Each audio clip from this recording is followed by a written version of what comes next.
Marco Rubio was to tell you he is not a stock market soothsayer, but he did have a lot to say about the reason why these markets are so volatile. China. Take a look. What's happening is that obviously China's direct impact on the American economy is not as big as some people might think, but China has a huge impact on developing economies that we do have relations with, because China's their #1 export market, and China relies on them for raw materials and so forth. China's in a lot of trouble. I mean, their government has badly mismanaged their economy. They haven't been transparent. I think this is going to be an ongoing cycle for months, perhaps years to come.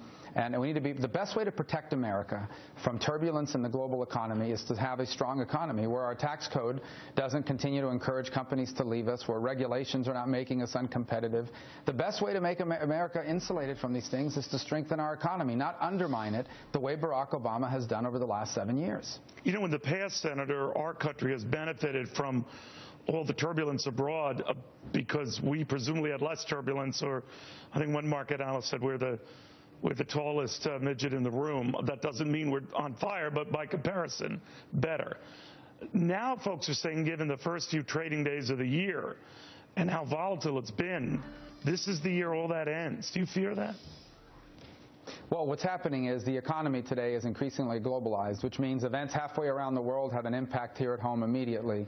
Now, most Americans aren't engaged in the stock market directly, but it does have an impact on the general mood of the country. And eventually, if you're an employee or an employer or a supplier to one of these companies, you're impacted by it. Not to mention retirees, people that are invested in the market through their pension plan or what have you.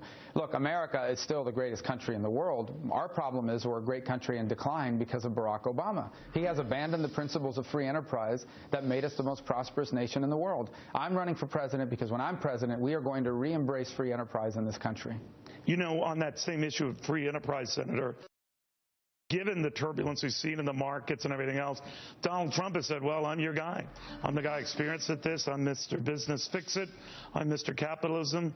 I've had great success, more than all those other guys put together. I'm paraphrasing, but you get the gist when it's saying that this is a world tailor-made for his cure. What do you say?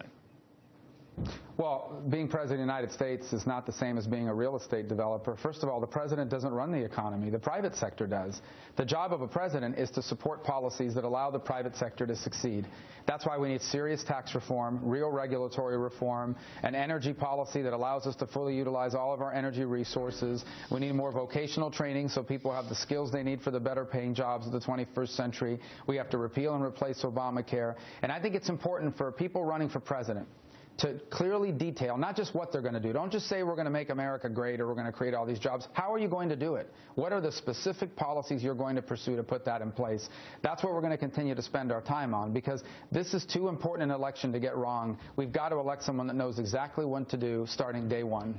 You know, adding to this volatility, Senator, certainly has to be North Korea. We're just learning today that Nancy Pelosi says there's very strong bipartisan support in Congress for legislation pushing still more sanctions against North Korea.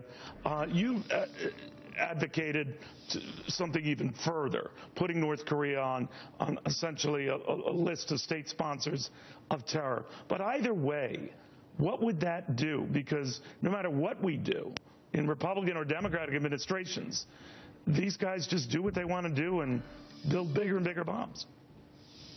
Well, first, we have to do everything we can to ensure that they have less money to spend on these sorts of programs. So that's why state sponsor of terror, they should be returned to that list. They were once on that list.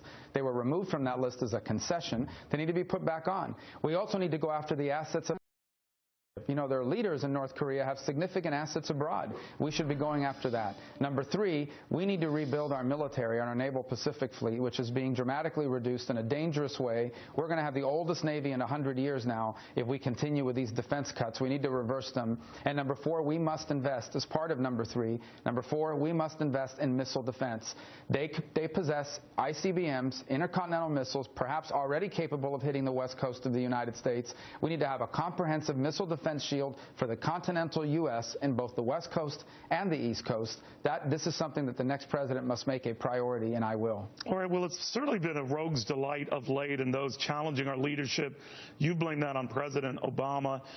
More specifically, 100%. We see with China, they're now landing passenger planes on these islands. They've Yes. changed it and made their own.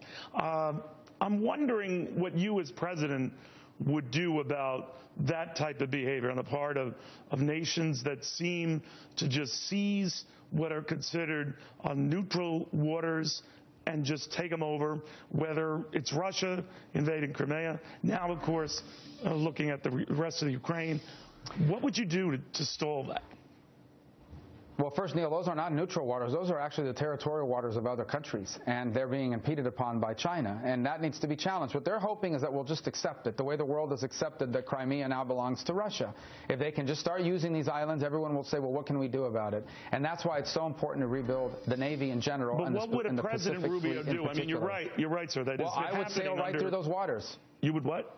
I would sail right through those waters. I would put the U.S. Navy and repeatedly sail right through those waters and repeatedly challenge both the air rights that they're claiming and the sea lanes that they're claiming. I would, as part of rebuilding our military alliance in the region, rebuild our capacity to work with the Japanese. The Japanese have quite an impressive Navy, the South Koreans as well. The Philippines needs an upgrade in their ability to protect their territorial waters. I think we need to reinvigorate our Pacific military alliance, and that begins with the United States investing the resources necessary to rebuild our Navy. Would that include and that includes replacing the Ohio-class submarine? I'm sorry, Senator. Would that include militarily intervening then, not just beefing up a presence, but if China was trying to land a military or passenger jet, as it has done over the past couple of days on one of these disputed islands, if it did so, again, under President Rubio, would you see that as an act of war? Well, for example, if they were to invade Taiwan or they were to go after aggressively Japan, we have agreements, defense agreements with these countries, and we would come to their assistance as required in those agreements. We are going to live up to. Okay, well, in this case, what you need to continue to do is challenge their claims to these. These are reclaimed islands. In essence, they have built artificial islands in the middle of this island chain, and they do it because once they can claim an island, they can claim the territorial waters around it. We should not accept that. They can reclaim these islands. We should reject their sovereignty over these areas, and we should continue to fly our airplanes over it and sail our ships through it. And then they're the ones who are going to have to answer the question of what to do about it. But what we should not allow is for China to get away with what they're trying to do, and that is they are trying to turn to the world and say, look, it's already a done deal. We control this area. You might as well accept it. That's what Russia has done with Vladimir Putin in Crimea. Everyone now accepts that Crimea is owned by Russia and that there's no way to challenge that. We will never accept that in the Asia-Pacific region when I'm president. But we have to have a Navy with the capability, not just technological, but enough ships and airplanes to continue to challenge their claims and to live up to our defense agreements in the region. Switching gears a little bit, Senator, maybe because we're getting very close to the Iowa caucuses and soon the New Hampshire primary, things get pretty heated in a campaign. Lately, you and Chris Christie have been going. Chris Christie was responding to some ads, I guess a PAC in support of you that had been running. He didn't like him and said that you won't be able to slime your way to the White House. What did you think of that? Yeah, well, obviously, yeah, the ads are from an associated group, so we didn't put them out, but they're 100% accurate. The fact of the matter is Chris Christie has supported Common Core and, in fact, has badmouthed Republicans that oppose it. Chris Christie has supported gun control. Chris Christie supported an assault weapons ban. It's the reason why he got into politics to begin with. Chris Christie personally contributed to Planned Parenthood.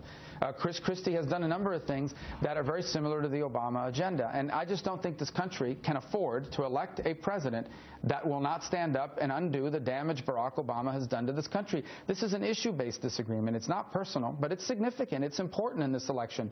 We can't get this election wrong. Barack Obama has done incredible damage to the United States. Our next president must be someone that will reverse all of the damage he's done to America. And when I'm president, starting in my first day in office, we are going to undo the damage this president has done to America at home and around the world. All right, well, you say it's not personal. Excuse me if it sounds sometimes like it's personal. Chris Christie was talking about all the times that you've been missing crucial votes in the Senate. Your campaign shot back. He's missed a good number of days on the campaign trail. You're right about that. But then he went on to explain on Fox News Sunday that I'm a governor 24/7 and I get stuff done. What did you think of that? Well, look, at the end of the day, Chris Christie is missing out of New Jersey most of the time. That's why his numbers are there so terrible. And the reason is simple. He's running for president, and so am I. And I'm running for president so that the votes we take in the Senate matter again. A large number of the votes that are now taken in Congress in Washington, D.C., are since it was a deal cut behind the scenes. Everyone knows what the outcome's going to be. The votes are already counted. Oftentimes the votes are just for show in order to make a statement. I'm tired of voting on statement votes to happen. I don't just want to pass a law that repeals Obamacare. I want a president that will sign it, and I will.